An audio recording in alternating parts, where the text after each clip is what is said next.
नमस्कार मित्रों, राधे राधे।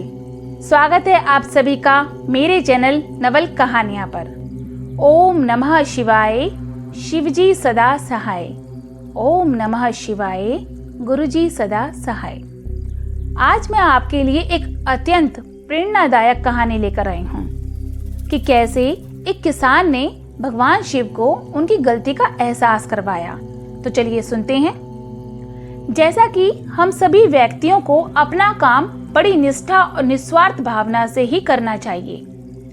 गीता में भी भगवान श्री कृष्ण ने कहा है कि कर्म करो लेकिन फल की चिंता मत करो, क्योंकि कर्म करना ही व्यक्ति के अधिकार में है, उसका फल नहीं।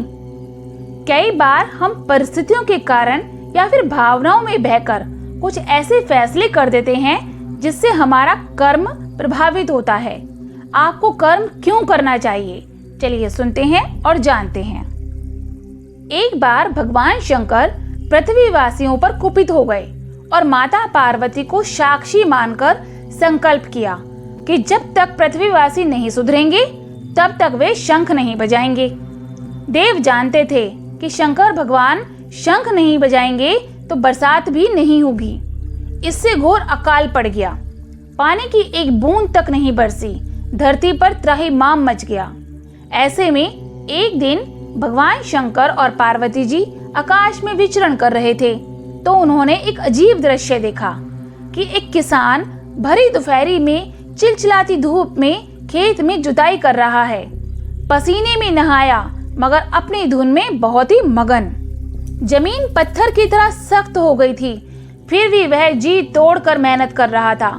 उसकी आंखों में आत्मविश्वास था और उसके पसीनों की बूंदों से उम्मीद टपक रही थी।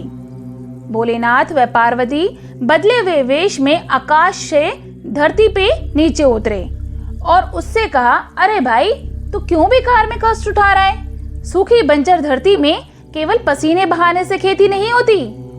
किसान ने हल चलाते चलाते ही जवाब दिया, हाँ जी, आप बिल्कुल ठीक कह रहे हैं श्रीमान, मगर हल चलाने का जो गुण है वो मैं भूल ना जाऊं, इसीलिए मैं हर साल पूरी लगन के साथ जुताई करता हूं। अगर मैं जुताई करना भूल गया तो केवल वर्षा से खेती थोड़ी ना हो सकेगी।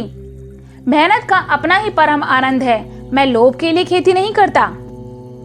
किसान की बात सुनकर महादेव को भी लगा कि मैं भी तो परम आनंद की अनुभूति के लिए ही शंख बजाता हूँ। मुझे भी शंख बजाए 1 बरस बीत गया, कहीं शंख बजाना ना भूल जाऊं। इसलिए उनसे रहा नहीं गया और उन्होंने तुरंत ही अपनी झोली में से शंख निकाला और जोर से फूंका। चारों ओर बादल की घटाएं घुमड़ पड़ी, बिजली चमकने लगी और जोरदार बारिश होने लगी। इस वर्षा के स्वागत में किसान की बूंदें तो पहले से ही खेत में गिरकर चमक रही थीं। इस कहानी से हमें यह शिक्षा मिलती है कि हमारा जो काम है उसे हमें पूरी निष्ठा से बिना किसी लोभ लालच के करना चाहिए। इसी में परम सुख और परम आनंद है। बोलो जय जय श्री राधे, जय जय भोलेनाथ।